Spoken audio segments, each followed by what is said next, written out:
Estás escuchando CNN Hora 10. Mar del Plata. Con la conducción de Darío Chacha Durán. CNN Radio. Siempre del lado de la información.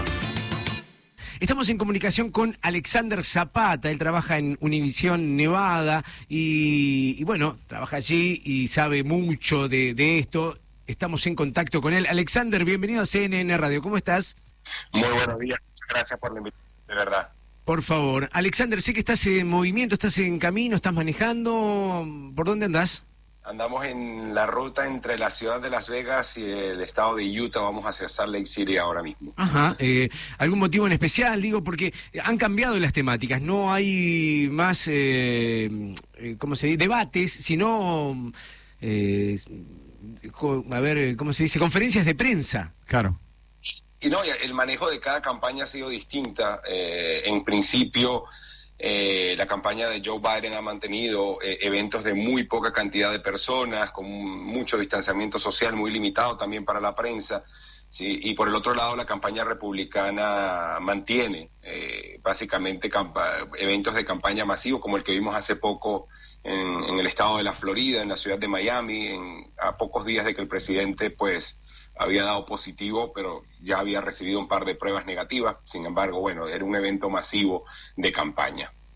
Alexander, ¿qué tal? Te quiero hacer una consulta respecto a el sistema que están implementando allí en Norteamérica, porque tengo entendido que, por ejemplo, están votando desde hace varios días las personas, que tiene que ver, obviamente, con esta cuestión de la pandemia, de la cuarentena y demás. ¿Cómo es esto de que se puede votar más de un día, por ejemplo? El sistema electoral de Estados Unidos es complejo para nosotros en Latinoamérica, y lo digo porque yo soy venezolano, y para nosotros es simple. Vamos a una elección, claro. El que gana o saca más votos ganó, o en otros países vamos a una elección, los dos que sacan más votos van a una segunda vuelta, ¿correcto? Sí. En Estados Unidos el funcionamiento tiene varias cosas a evaluar. Una de ellas es la forma de ganar y una de ellas es la forma de votar. Comenzamos por la forma de votar. Hay diversas maneras. Está la votación por correo postal, en la que usted recibe la boleta. En algunos estados puede hacerlo, si usted quiere, en otros estados puede hacerlo, si usted tiene una motivación para hacerlo. Y en este momento, debido a la pandemia, muchos estados en Estados Unidos decidieron enviar todas las boletas electorales a sus electores para que quienes quisieran votar por correo lo hicieran. Esto ha sido motivo de polémica porque para el presidente Trump, de espacio para un fraude, algo que hay que decir, no ha presentado pruebas concretas para poder sustentar esta hipótesis. Pero bien, muchos electores han comenzado a votar en este mes de octubre por correo postal. Esas boletas comienzan a llegar a los distintos departamentos de elecciones y se van contabilizando y totalizando, pero todavía no se sabe el resultado hasta el día de la elección. También está la votación temprana, que es la votación simplemente por máquina, que por lo menos en Nevada comenzó el día de hoy y se extiende hasta el 30 de octubre. Las personas que quieran ir antes a votar pueden hacerlo. Y finalmente el 3 de noviembre, que es el día de la elección general, donde quienes aún no han participado pueden participar. Ese día, a las 7 de la noche de cada estado, dependiendo, por supuesto, de la zona horaria donde esté en el país, comienzan a conocerse los resultados preliminares de la elección. Pero por eso, básicamente, las personas votan, ¿no?, de esa manera. Bien, estamos en comunicación con Alexander Zapata, venezolano, él trabajando desde hace mucho tiempo en Univisión Nevada, y a propósito de las elecciones, vemos el gráfico del país y en la mayoría de los estados Donald Trump, figura como ganador. Bien, es curioso porque hay un par de encuestas que a mí me gusta, páginas de encuestas que a mí me gusta seguir. Una de ellas es la que se llama 270 para ganar, o 270 to win, que básicamente te mide cómo están las encuestas en cada estado, y eso te lleva también al tema de cómo ganar, ¿no? En Estados Unidos el ganar el voto popular no significa que vas a ganar la elección. A ver, en el año 2016 el presidente Donald Trump sacó 62 millones de votos, y su contrincante demócrata sacó alrededor de 65 millones de votos. En una democracia como las nuestras, si tú tienes ese resultado, Clinton sería la persona que estaría ocupando la Casa Blanca. Acá no. ¿Por qué? Porque aquí se maneja por colegio de electores, que es otra de las cosas que quizás es un poco compleja. Cada estado en la Unión Americana te da un número de colegios de electores dependiendo de la cantidad o la densidad poblacional que tienes en ese estado. Por ejemplo, claro. Nevada tiene 6, Florida tiene 30 y tantos, California tiene muchos más porque tiene más población. Entonces, ¿qué pasa? Es importante para los candidatos lograr victorias en estado clave. Vamos a llevarlo al 2016 para explicarlo rápidamente. Trump gana en 2 estados de la llamada pared azul o el blue wall de los demócratas, que son Pensilvania y Wisconsin, que entre ambos suman 30 colegios electorales, y además ganó en Iowa y en Ohio, que también habían dado victoria a los demócratas en 2008 y 2012 para la campaña de Barack Obama.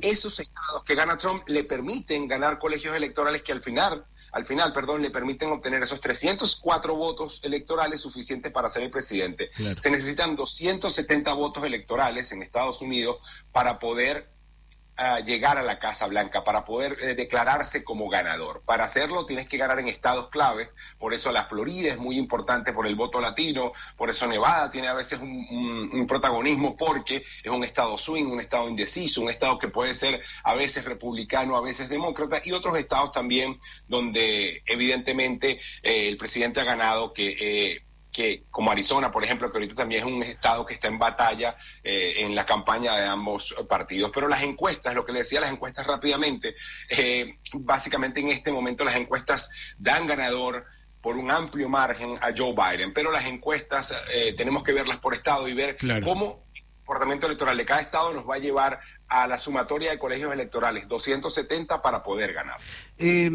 Paradójicamente, las comunidades, los estados con mayor población latina, he escuchado el comentario de que votarían a Trump por la política que está llevando frente a los gobiernos, en este caso de Venezuela y de Cuba. ¿Lo ves posible?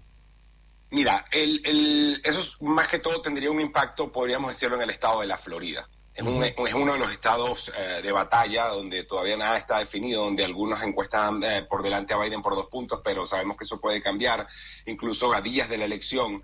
Evidentemente la postura que ha tenido el presidente Trump respecto a gobiernos como el de Cuba o el de Venezuela tiene un gran impacto en el electorado en el sur de la Florida, que evidentemente tiene una gran cantidad de pobladores de estos 2 países. Pero recordemos que la mayoría de los hispanos que viven en Estados Unidos son de México. Claro. Y la política de Trump con México, digamos, no lo beneficia con el voto. Quizás hay que llevarlo al porcentaje y el comportamiento desde el 2016 para entender un poco cómo le fue a él con el voto latino. Si lo vemos, sabemos que aproximadamente el 28%, entre 28 y 30% de los hispanos le apoyó. Y si tú ves la votación en este momento, las encuestas, pareciera que el presidente mantiene ese porcentaje de aceptación dentro de la comunidad hispana. Eso fue suficiente para él para ganar. Y cuando haces el estudio o haces una radiografía del electorado, de lo que es el electorado y el comportamiento de los electores en ese 2016, te das cuenta que mientras las personas son más preparadas académicamente, más jóvenes y viven en zonas urbanas, tienden a votar por el Partido Demócrata, mientras más conservadores, más avanzados de edad, más de zonas rurales, tienden a ser más cercanos al Partido Republicano. Cuidado, no lo digo yo. Esto es un estudio que hizo la organización Pew Research, que es muy respetada acá en Estados Unidos, el Centro Pew, que hace estudios constantes del comportamiento del electorado y muchos otros relacionados al comportamiento de la sociedad norteamericana. Alexander, vamos a hacer futurología. Supongamos que gana Biden o supongamos que gana Trump. ¿Cómo afectaría uno u otro candidato a lo que sería Latinoamérica? Es interesante porque si vemos la postura del presidente Trump con Latinoamérica, quizás ha estado más centrada en el tema de Centroamérica, ¿no? Yo creo que el tema de la caravana migrante, el tema del muro fronterizo con México, se ha llevado el gran protagonismo de estos primeros 4 años de gestión, más allá de que ha tenido sanciones con gobiernos como el de Cuba o Venezuela. Siento que el trabajo con Latinoamérica se ha enfriado un poco en comparación a otros gobiernos. Pero bueno, la postura, si lo vemos desde el punto de vista de la política exterior del presidente Trump, es más cercana a gobiernos de centro derecha o derecha en Latinoamérica, y tiene posiciones firmes en contra de los gobiernos de izquierda. Hay una tendencia que quiere mostrar a Biden como comunista.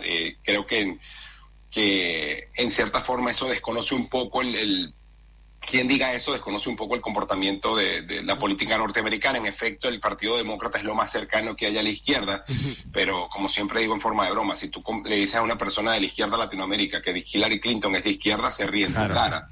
Sí, otro parámetro.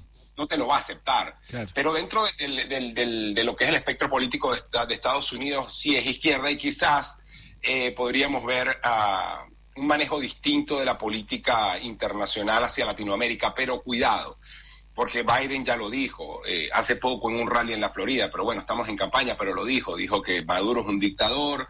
Además prometió un estatus de protección temporal para los venezolanos, que un estatus de protección temporal es básicamente, como su nombre lo indica, TPS, es una protección temporal migratoria para los residentes de ese país que impide que sean deportados de los Estados Unidos. Entonces, yo no creo que haya un cambio tan grande hacia el sur de nuestro continente.